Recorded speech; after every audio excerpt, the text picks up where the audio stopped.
오늘 설교의 제목은 신세계로의 초대, 새로운 세상으로의 초대입니다. 오늘 다시 한번 하나님의 말씀 마태복음 4장 18절로 20절 같이 합독하겠습니다. 18절로 20절입니다. 예수께서 갈릴리 바닷가를 걸어가시다가 두 형제 베드로라는 시몬과 그와 형제가 아닌 안드레가 그물을 던지고 있는 것을 보셨다. 그들은 어부였다.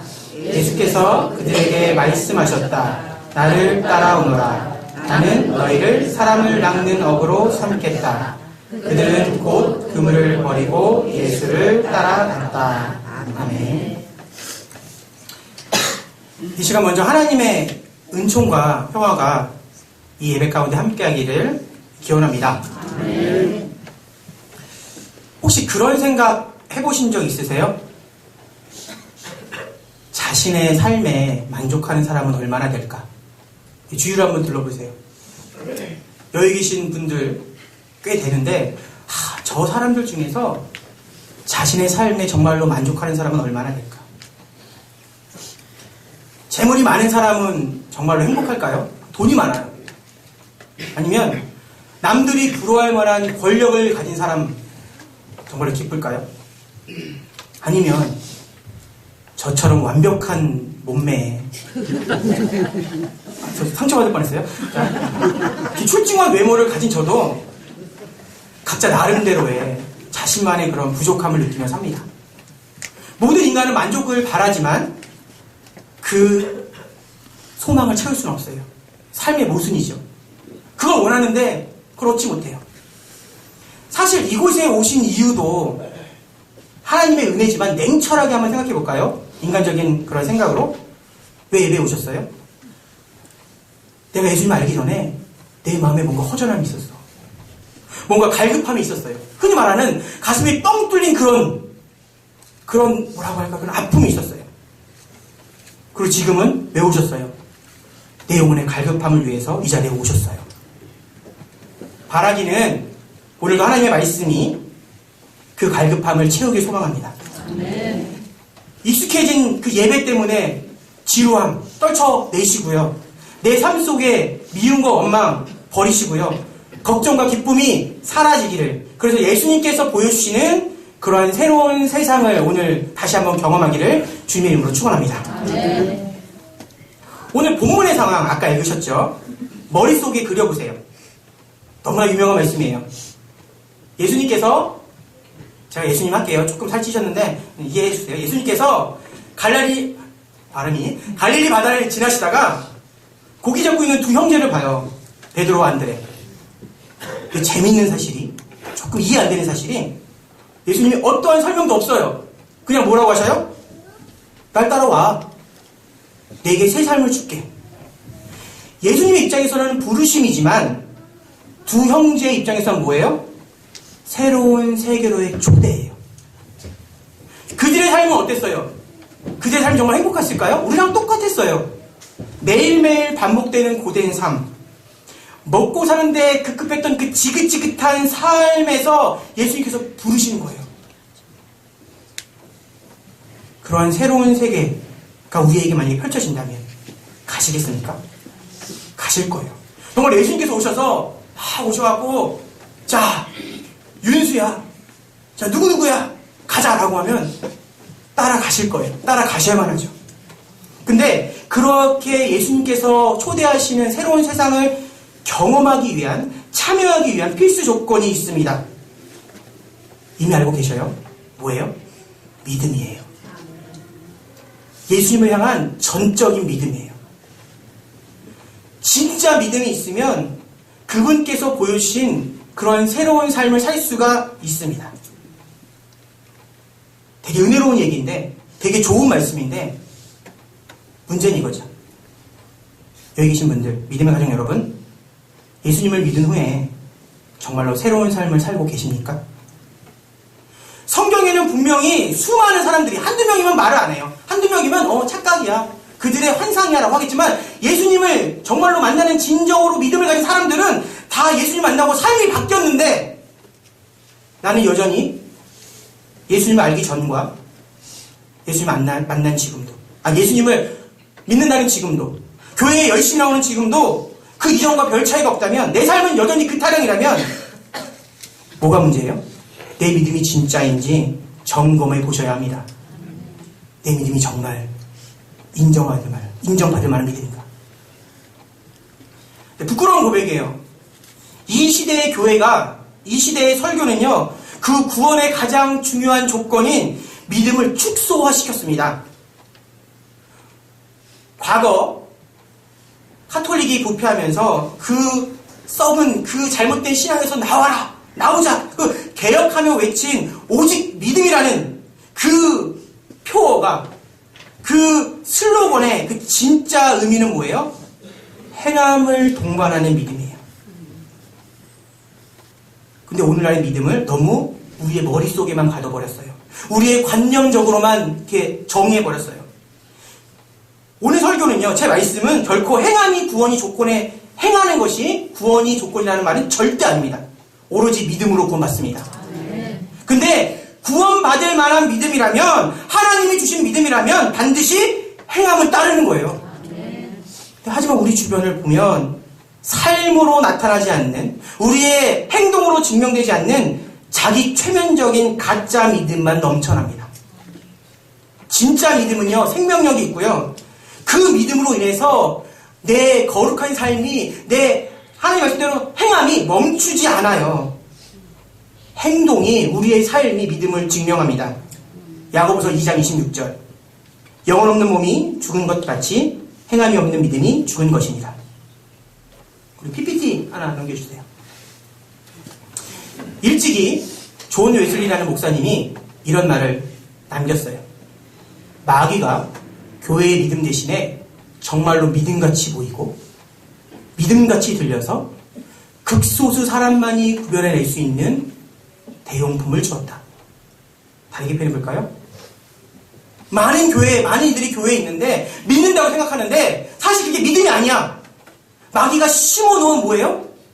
가짜 믿음인 거예요. 이 시대에 적지 않은 이들이 그러한 믿음의 대용품, 부족한 믿음을 가지고, 그 부족한 믿음을 뭘까요? 나는 복음을 알아. 복음의 진리를 이해해. 나는 그 지혜를 확신해. 그 진리를 믿어. 라는 것만으로 만족하는 거예요. 그게 우리의 머릿속에만 담겨있지 우리의 삶으로 나타나지 않는 그런 부족한 마귀의 뭐라고 할까요? 믿기에 그런 유혹에 속아 있는 거예요. 오늘 본문을 잘 보세요. 오늘 본문에도 믿음의 속성이, 믿음의 본질이 무엇인지 분명하게 기술하고 있습니다. PPT 3번. 예수께서 그들에게 말씀하셨다. 나를 따라오너라. 나는 너희를 사람을 낳는 어부로 삼겠다. 그들은 곧 그물을 버리고 예수를 따라갔다. 우리는요, 믿음하면 국어 사전에서 말하는 믿음으로 생각해요. 내가 믿고 신뢰하는 거. 근데 성경에서 말하는 믿음은요, 반드시 행함이 동반되는 거예요. 오늘 보세요. 베드로와 안드레는 예수님을 말씀을 어때요? 믿었어요. 듣고 믿었어요. 그러니까 어떻게 해요? 즉시 그물을 버리고 예수님을 따라갑니다. 믿음은요, 머릿속에 멈춰있는 것이 아니라 그들은 예수님을 믿고 움직였어요. 베드로와 안드레는 예수님을 따라간 이유, 그죠? 믿음을 행동으로 옮긴 이유, 다시요. 믿음이 행동으로 옮겨진 이유, 이전에는 상상하지도 못한 신세계를 경험합니다. 맞죠?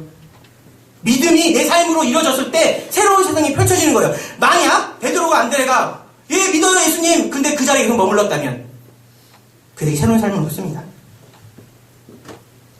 근데 우리는 어떻죠? 나도 그들처럼 예수님을 믿는 것 같아요.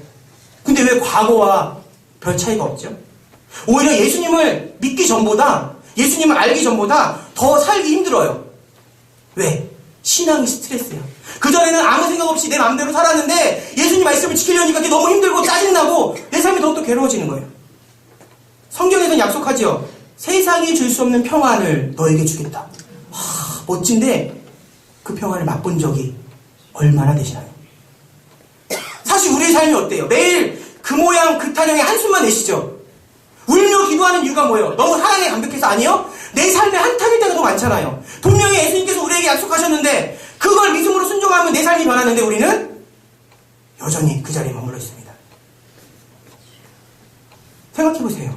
나는 믿는데 믿으시잖아요. 정말 확신하시잖아요. 근데 왜 내 삶은 항상 제자리일까요? 그 이유는 실제로 믿지 않으면서 나는 믿는다고 착각하는 거예요. 나는 정말로 하나님이 주신 그 믿음을 내 마음속에 품지 않으면서 품고 바라긴 하지만 그 믿음이 아직 내 마음에 들어있지 않으면서 나는 이미 완전한 믿음을 갖고 있다고 착각하는 거예요. 한 가지 이야기를 해드릴게요. 어떤 미국의 정신과 의사가 이렇게 이야기합니다. 물론 영어로 했겠죠? 영어로. 이렇게 영어로 했어요. 한국말 번역할게요.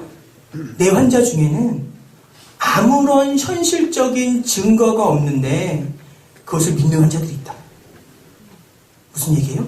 내 환자 중에 내 환자 중에는 하늘을 날 수 있다는 환자가 있습니다. 그래서 그 환자는 시간 많으면 어디 가? 창문에 매달리고 옥상으로 올라가는 거예요. 왜? 많은 걸 보여주려고. 그래서 간호사가 말리고 의사가 말리는 거예요. 또 내가 치료하고 있는 어떤 환자는 자신이 어렸을 때 벽거치기 당했다. 자기는 원래 그 영국에 있는 그 귀족인데 그 혈통인데 어렸을 때 벽거치기 당해서 내가 지금 이렇게 지지고궁상 떨고 있는 거 사실은 나는 귀족이라고. 그 생각이 그 확신이 너무 강해서 그 사람의 발음이 바뀌었대요. 그러니까 미국 영어와 영국 영어는 좀 달라요. 네? 중요하지 않은 얘기지만 어쨌거나 오늘 본문에 나오니까 본문이 아니라 원고에 있으니까 미국 영어는 뭐라고 할까요? 이제 직업을 job이라고 합니다. 근데 영국에서 뭐라고 그래요? job이라고 해요. 그다음에 물어본다는 뜻을 ask를요. 미국에서는 ask 하거든요. Can I ask something? 발음 좀 되죠? 영국에서 뭐라고 해요? Can I ask something이라고 말해요. 근데 그 사람은 미국 사람인데 나는 사실은 뭐야? 나는 귀족이야. 영국 귀족이라고 생각하면서 발음이 막 바뀌는 거예요. 우리나라 사람이 갑자기 제주도 사람이 서울 표준말 쓰는 것처럼 이렇게 바뀌어버린 거예요. 근데 그 정신과 의사의 글에서 눈길을 끄는 것은 뭐냐면 그 의사는요. 환자 이러한 근거 없는 증거 없는 주장들을 믿음이라고 표현하지 않았어요. 뭐라고 표현했을까요? 망상이라고 표현했어요. 믿음과 망상 중요합니다. 현실과 상관없는 믿음은요. 아무리 내가 진심으로 믿고 확신해도 그것은 뭐예요? 믿음이 아니라 뭐예요? 망상이에요. 나를 돌아봅니다. 나를 믿는다고 생각하고 있었어. 근데 그 믿음이 정말 믿음일까요? 아니면 망상일까요? 내 믿음이, 내 신념이 내 생활에서 정말로 행동으로 드러나지 않는다면 그 믿음이 실제인지 한번 심각하게 고민해 보셔야 합니다. 예수님과의 관계도 마찬가지예요. 세상에 예수님을 믿지 않는다는 기독교인은 없습니다. 모든 그리스도인이 나는 예수님을 믿는다고 해요. 근데 현실은 어떻죠? 그냥 머리로만 믿는 거예요. 지식적으로만 믿는 거예요. 그런 일이 너무나 많아요. 그런 이가 나일지도 몰라요. 그래서 예수님께서 분명히 약속하셨는데 예수님은 그분이 하신 말씀은 단 한 번도 실현치 않으셨는데 예수님께서 너희에게 신세계를 보여주겠다, 새로운 세상을 준다고 약속하셨는데 왜 나는 못 누리고 있어요? 그거는 예수님의 문제가 아니에요. 누구의 문제예요? 내 믿음의 문제예요. 나는 구원받았다는 내 만족이나 착각이 아닐까요? 내가 예수님을 믿는다고 하면서 내 하루하루가 변하지 않는다면 그것은 망상이에요. 이 설교가 조금 무겁죠? 새해 마지막 설교인데 되게 주님의 한 해가 하나님의 은혜였습니다 했으면 좋겠는데 이 말씀을 듣고 돌이키는 것이 하나님의 은혜인 줄로 믿습니다. 제가 이렇게 믿음이 정말로 진짜십니까? 라고 물으면 몇몇 분은 이러한 반발심이 가진 분도 있을 거예요. 저도 그랬어요, 처음에.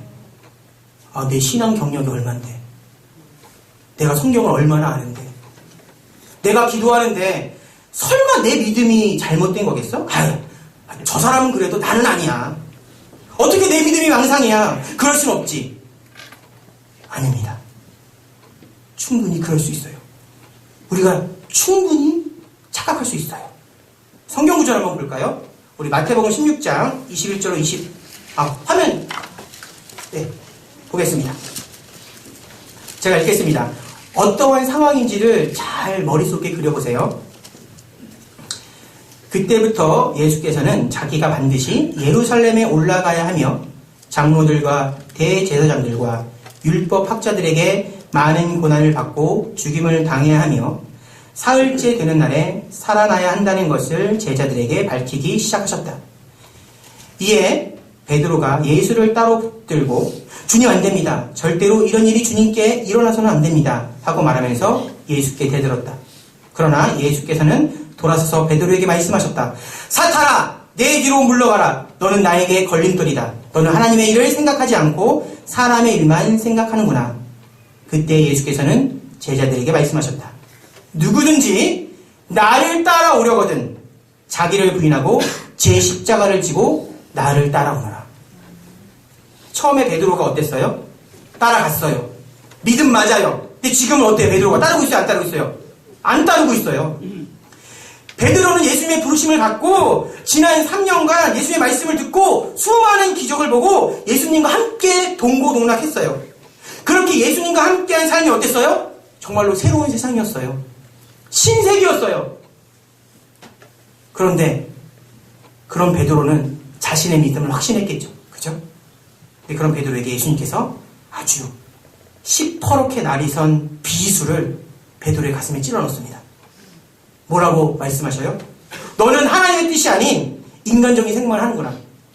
다르게 표현해볼까요? 너의 그 순수한 믿음이 너는 언젠가 그걸 놓쳤구나. 너의 마음이 바뀌었구나. 베드로는 분명히 신세계를 경험했지만 어느 순간 인간적인 생각으로, 인간적인 마음으로 돌아가 버렸어요. 오늘 말씀을 잘 보세요.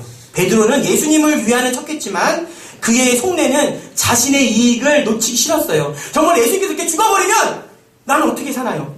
내 미래에 대한 걱정이에요. 그렇게 예수님께서 십자가에 죽으시면 내 앞날은 어떻게 되나요? 베드로의 모습과 지금 나의 모습이 어때요? 똑같아요. 가만히 한번 돌아보세요. 내가 예수님을 처음 만났던 그 첫사랑을 기억해보세요. 그죠? 예수님께서 나에게 복음을 알려주시고 내가 예수님을 믿었을 때 어때요? 가슴이 뛰고 기쁘고 교회 오는 게 그렇게 기뻤어. 그리고 예전에 기도하면 그렇게 응답도 받았어.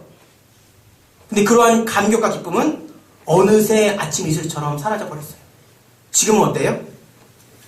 내가 그냥 편안했으면 좋겠어. 내 욕심을 채우는데 급급해요. 기도하는데 나만을 위한 기도만 하죠. 언제부턴가 설교가 안 들려요. 설교가 들려도 그 설교는 그냥 한 귀로 또 한 귀로 흘러가요. 그 설교가 내 마음을 바꾸지 못해요. 그래서 예배는 지루하고 졸리고 짜증나고 가기 싫어요. 조심하십시오. 여기 계신 분들 예수님께서 분명히 부르신 분들이에요. 믿음을 받으신 분들이에요. 근데 내가 내 믿음을 끊임없이 돌아보지 않으면 그 순수했던 믿음이 망상으로 변할 수 있습니다. 고린도전서 15장 31절 죄송합니다. 형제들아, 내가 그리스도 예수 우리 주 안에서 가진 바 너희에게 대한 나의 자랑을 두고 단언하노니 나는 날마다 죽노라. 신약 성경 중에서 가장 믿음이 좋다는 우리의 정말로 따를 만한 표상 중에 하나가 누구예요? 바로 사도 바울이에요. 근데 그 사도 바울이 뭐라고 얘기했어요? 나는 날마다 죽노라. 오늘 본문과 연결해 볼까요? 나도 날마다 나의 믿음을 점검한다. 나는 날마다 인간적인 욕심을 버린다는 뜻이에요. 믿음의 가족 여러분, 진짜 믿음은요, 과거의 추억과 기억을 곱씹고 곱씹는 것이 아니에요. 나도 옛날에 그랬어. 나도 정말로 그때 감격이 있었어. 아니요. 진짜 믿음은 지금 바로 행동하는 믿음입니다. 내가 예배 가운데 기쁨이 있고 내가 진실하게 찬양하고 기도하는 것이 그게 정말 지금도 살아있는 믿음이에요. 살아있는 믿음이란 현재 나의 일상에서 예수님의 말씀이 끊임없이 이루어지는 거예요. 하나만 더 짚고 넘어갈까요? 예수님을 믿는다는 건요, 예수님을 따른다는 건요, 넉넉한 삶, 풍요한 삶, 쉬운 삶을 누리는 게 아니에요. 예수님을 따른다는 것은요, 내가 힘들어도, 내가 고달프고, 내가 예수님 말씀 지키느라 억울함을 당해도 내가 하나님 뜻대로 사느라 손해를 봐도 거룩하게 사는 것이 예수님을 따르는 삶인 줄 믿습니다. 아멘. 이 자리에 있는 모든 분들이 갖고 계신 믿음이 이제는 행동으로 증명되길 간절히 축원합니다. 아멘. 사실 여기 저를 포함해서 거룩하게 살기 싫은 분은 아무도 없을 거예요. 정말 죄 지으면서 내 마음대로 방탕하게 사는 거 정말 원하시는 분 사실 가끔 땡기긴 하죠. 근데 거룩하게 살기 원하시죠. 근데 문제는 이거예요. 마음은 원하는데 내가 내 마음대로 살 수 없다는 거예요. 내가 매번 새롭게 다짐하는데 잘 들으셔야 돼요. 매번 새롭게 다짐해야 돼요. 내가 거룩하게 살아야지. 하나님 말씀을 기억해야지. 사랑해야지. 나눠야지. 근데 놀라운 건 매번 실패한다는 거예요. 그죠? 나는 그런 각오를 성공하신 적이 한 번이라도 있다. 나는 정말로 내가 하나님 앞에 약속한 거, 기도한 것 그대로 정말로 지키고 살아간다. 여기서 손을 드시면 저 상처받습니다. 그죠? 나 이렇게 못 사시잖아요. 근데 그게 당연한 거라니까요. 그게 인간의 한계예요. 인간은 할 수 없어요. 내 마음은 그렇지만 그렇게 살기 불가능해요. 그래서 성령님의 도우심이 필요한 거예요. 앞에 엄청 길게 얘기했지만 중요한 건 뭐예요? 성령님이 우리와 함께 하셔야 되는 거예요. PPT 한번 보시겠어요? 갈라디아서 5장 22절 23절입니다. 오직 성령의 열매는 사랑과 희락과 화평과 오래 참음과 자비와 양성과 충성과 온유와 절제니 이 같은 것을 금지할 법이 없느니라. 성령님이 내 삶을 도우시면 정말로 저희가 알고 있는 온갖 좋은 단어는 다 있어요. 사랑과 기쁨과 화평과 오래, 그죠? 성령님이 내 마음에 오시면 정말로 우리가 아름다운 삶, 만족한 삶, 거룩한 삶을 살 수 있습니다. 이제까지 우리가 자꾸 쓰러지고 넘어지고 실패하고 무너진 이유는 뭐예요? 내 열심으로, 내 각오로, 하나님 앞에 진심으로 성령님 도와주세요 라는 기도가 아니라 하나님 제가 열심히 살겠습니다 라는 내 의지만 앞세우기 때문이에요. 이제는 성령님을 진심으로 바라길 축원합니다. 성령님께서 안 오실까봐요? 노노노노 걱정하지 마세요. 예수님께서 약속하셨어요. 누가복음 11장 13절. 너희가 악할지라도 좋은 것을 자식에게 줄 알거든 하물며 너희 하늘 아버지께서 구하는 자에게 성령을 주시지 않겠느냐 하시니라. 우리도 내 사랑하는 제가 아이가 셋인데 원하는 거 다 해주고 싶어요. 근데 하나님은 우리에게 얼마나 해주고 싶겠어요. 근데 그 사랑하는 자녀들 저희들이 원하는 게 뭐예요? 하나님의 뜻대로 뭘 원했어? 성령님을 원한다면 하나님께서 더 보내주신다는 거예요. 내 고집을 버리고 내 욕심을 버리고 내 이기적인 생각을 버리고 내가 아직 성령님이 누군지 몰라. 왜? 아직 안 오셨으니까. 성령님, 저는 아직 성령님을 모르지만 그분께서 내 삶에 오시기를 간절히 원하고 기도하면 그분께서 오실 줄로 믿습니다. 아멘. 그리고 그 성령께서 오시잖아요. 우리가 때로는 좌절하고 갈등하고 의심할 수 있어요. 근데 성령님께서 오시면 그분이 나를 격려하시면 하나님의 자녀임을 보증해 주시면서 나를 다시 한번 일으켜 주셔요. 보혜사라는 성령님의 또 다른 별명이 있죠? 뭐예요? 내 곁에 계시면서 나를 계속 격려해 주시는 거예요. 넘어지면 일으켜 세우시고 잠들면 깨워주시고 그죠? 유혹에 흔들리면 저희들 마음을 잡아주시고 그 말씀이 바로 고린도후서 1장 22절입니다. 하나님께서는 또한 우리를 자기의 것이라는 표로 인을 치시고 그 보증으로 우리 마음에 성령을 주셨습니다. 내 마음이 뜨겁고 하나님 말씀을 들을 때 내 가슴이 뛰고 찬양의 기쁨이 있고 기도에 그 하나님의 마음을 아는 절실한 눈물이 흘리면 성령님께서 함께 하시는 겁니다. 그게 바로 오늘 하나님의 자녀라는 증거예요. 이렇게 우리가 믿음을 소중히 여기고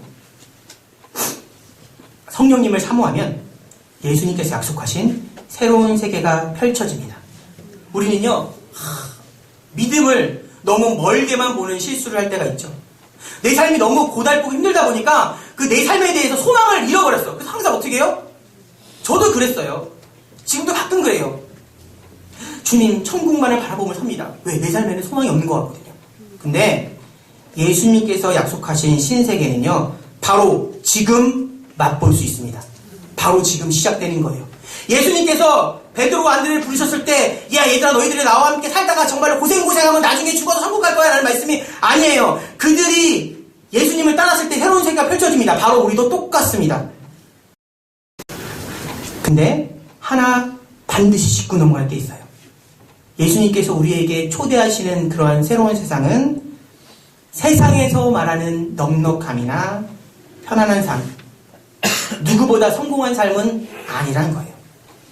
성령님이 내 마음에 오셔서 펼치시는 새로운 삶이란 내 뜻대로 세상이 바뀌고 내 기도가 다 이루어지는 그러한 삶이 아니에요.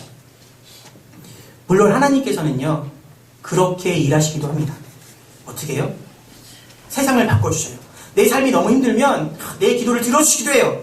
그런데 하나님은요 우리에게 우리가 장성한 믿음으로 하나님의 자녀답게 더욱더 성장하기 원해서 더 귀한 방법, 더 좋은 방법을 더 자주 사용하셔요.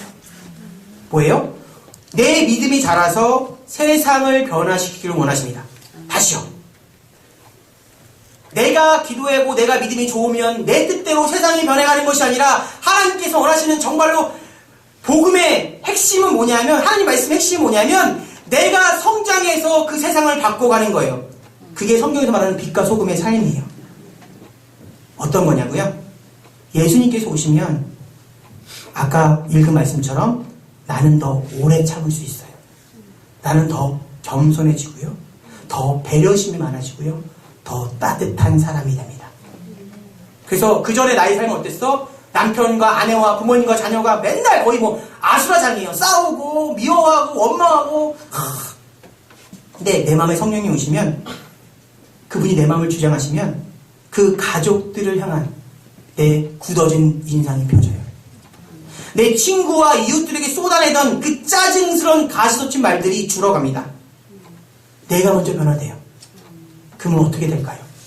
내 가족이, 내 친구가 나를 보고 그들도 변해갑니다. 그들이 깨달아.